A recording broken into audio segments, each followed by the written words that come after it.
आज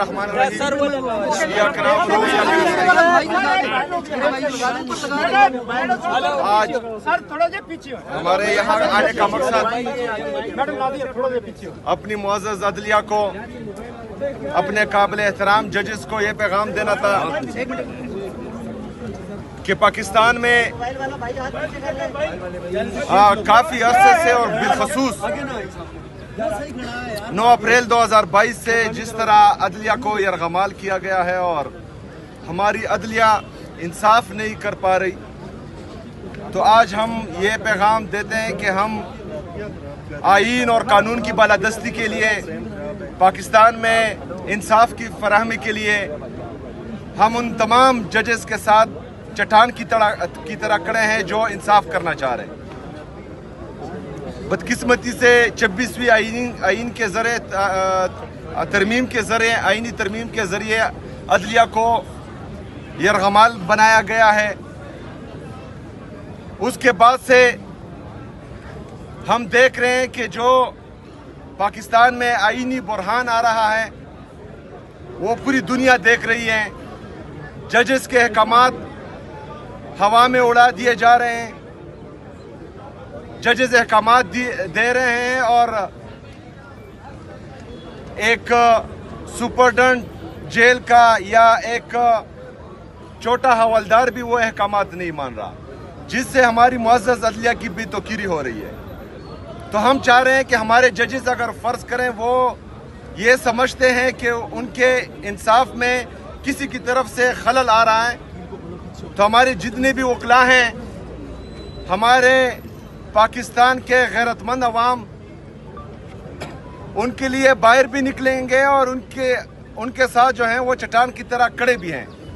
तो हमें बताया जाए ताकि आईन और कानून की बालादस्ती के लिए हम अपना लायामल दे सकें।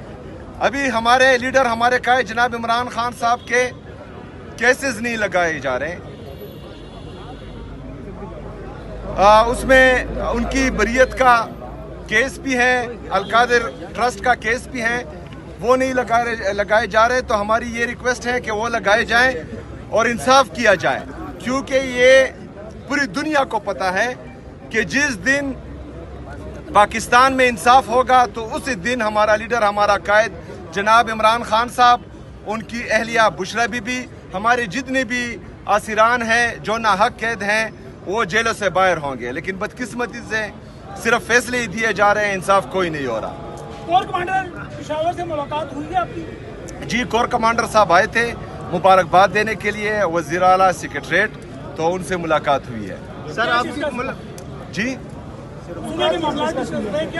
देखिए जी, वो मुबारकबाद के लिए आए थे, कोई ऑफिशियल नहीं आए थे, तो अनऑफिशियली गुफ्तगू हुई है और हमारा मौक़िफ़ वही है जो हम बाहर कह रहे हैं, वो जो है अंदर भी वही मौक़िफ़ है।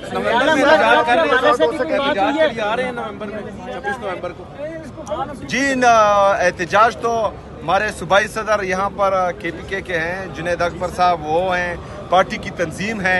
तो इमरान खान साहब की तरफ से जो भी हिदायत आएगी तो उस पर मन व अन अमल किया जाएगा इंशाल्लाह।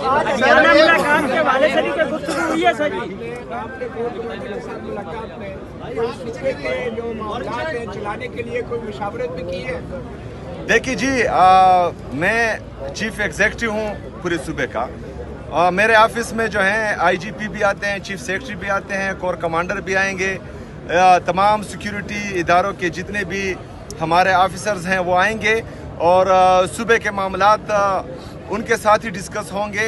तो इंशाअल्लाह ताला जो मौक़िफ़ हमारा है, जो मौक़िफ़ पाकिस्तान तहरीक इंसाफ का है, जो मौक़िफ़ हमारे लीडर, हमारे कायद जनाब इमरान खान साहब का है, तो वही मौक़िफ़ हमारा रहेगा इंशाअल्लाह। अफगानिस्तान के साथ जो मुज़ाकरात हो रहे थे वो कल जो है उन्होंने तारीरी तौर पे मानने से इनकार किया है, तो क्या कहेंगे? देखिए जी, जब दोहा में वो मुज़ाकरात हो रहे थे और मेरी असम्बली की स्पीच है, आप उठाकर देख लें, असम्बली के फ्लोर पर मैंने ये कहा था कि ये खुशाइंद है, लेकिन हमें ख़दशात हैं, क्योंकि उन मुज़ाकरात में ना सूबाई हुकूमत को जो डायरेक्टली अफेक्ट होंगे इससे, ना हमारे वहाँ के पार्लियामेंटेरियन को, ना हमारे जो कबाइली मशरान है जिनका तकरीबन हज़ारों साल की तारीख़ है, अफ़गानिस्तान के साथ बाउंड्री पर हैं, ना उनको एतमाद में लिया गया था। तो मेरे ख्याल में जिस तरह हमने कहा था कि जो भी मुज़ाकरात हो तो चाहे जिसके साथ भी हो, तो जो डायरेक्टली अफेक्टिव होते हैं और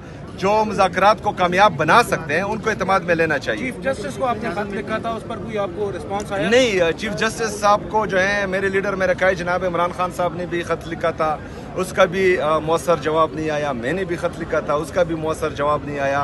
तो हम तो यही चाह रहे हैं, यहाँ आने का मकसद यही है कि हमें बताया जाए कि पाकिस्तान में आईन और कानून की बालादस्ती चलेगी या डंडा चलेगा, ताकि हम जो है फिर अपना लाएअमल दे सके। सर, आज मुलाकात के लिए जी मेरा नाम लिखा गया है आज की मुलाकात के लिए, तो इंशाल्लाह कोशिश जरूर करूंगा। अगर मुलाकात नहीं होने दी तो इंशाल्लाह ताला फिर जो कंटेम्प्ट ऑफ कोर्ट हमने फाइल किया हुआ है, आज मेरे ख्याल में हो चुका होगा, वकला आए थे, तो उसका इंतजार करेंगे फिर। Thank you. अवाम की वज़ीर-ए-आला है, खैबर पख्तूनख्वा के ऊपर आप फोकस क्यों नहीं करते, बजाय इस्लामाबाद में अदालतों और अडियाला के बाहर? देखिए जी, हमने फोकस किया था 2013 से लेकर 2022 तक, जब रिजीम चेंज ऑपरेशन हुआ। लेकिन जब तक पाकिस्तान में आईन और कानून की बालादस्ती नहीं होगी, तब तक अगर हम यहाँ दूध की नहरें भी बहा दें तो कोई फायदा नहीं है। आज एक दफा फिर मेरे सूबे में जो है दहशतगर्दी लाई गई है, खुद साख्ता दहशतगर्दी है। हम समझते हैं हमसे पूछे बगैर जो है इनको दोबारा आबाद किया गया था, तो फिर जो है ये चलता रहेगा। हम तो चाह रहे हैं कि तमाम स्टेक होल्डर्स जितने भी हैं इनको एतमाद लेकर एक पॉलिसी बनाई जाए, बंद कमरों के फैसले किसी भी सूबे पर या पाकिस्तान पर मुसल्लत ना किए जाएं। ये एक जमहूरी मुल्क है और जमहूरियत में जो है जो जमहूरी तरीके से आए हैं उनको एतमाद में लेना चाहिए। आप ये बताएं, आपको केपी की गवर्नमेंट ने, केपी की आवाम ने सीएम मुंतखब किया है, लेकिन अभी तक वहाँ आपकी हुकूमत नहीं है जो कि होनी चाहिए। अगर खान साहब से आपकी मुलाकात महीना तो नहीं होती तो फिर आप जो काबीना है वो तश्कील नहीं देंगे। ये बात आप उनसे करें जो मुझे रोक रहे हैं, पहली बात। दूसरी बात ये है कि मैं जो है लाया गया नहीं हूँ, मैं आवाम की ताकत से आया हूँ। मेरे पास आवाम की ताकत है। जो लोग जो हैं फॉर्म 47 के जरिए जाली तरीके से लाए गए हैं, तो उनसे कोई सवाल ही नहीं पूछता। मैं आपसे कह रहा हूं कि आप उनसे सवाल करें जो पहले रोले अटका रहे थे, पेशावर में आकर प्रेस कॉन्फ्रेंसेस कर रहे थे, गलत इल्जामात लगा रहे थे हम पर, जो सियासी तकारीर, जिनका काम नहीं है सियासी तकारीर करना, सियासी प्रेस कॉन्फ्रेंसेस करना, वो सियासी प्रेस कॉन्फ्रेंसेस कर रहे थे और सुतैली माँ जैसा सलूक हो रहा है। तो बहरहाल मेरे सूबे की आवाम भी यही चाहते हैं कि जिसकी वजह से मुझे वोट मिला वो कायद तहरीक इमामी इनकलाब जनाब इमरान खान साहब हैं। तो इमरान खान साहब से मशवरे के साथ में चलूँ। वो भी 2018 में भी कोर्ट कमांडर ने रब्ता किया था, तो आमतौर पे तो आपके गंडापुर साहब कोर्ट कमांडर के पास जाते थे पूरी काबीना को लेकर, आप क्यों नहीं गए? देखिए जी, उनका तो मुझे पता नहीं है, लेकिन मैं चाहता हूँ कि जो सूबे के चीफ एग्जीक्यूटिव हैं, जो पाकिस्तान के प्राइम मिनिस्टर है, तो उनकी तौकीर जमहूरियत में बहाल रहनी चाहिए और ये लोग जो हैं उनके दफातर में आने चाहिए, डिग्गी में चुप कर नहीं जाने चाहिए।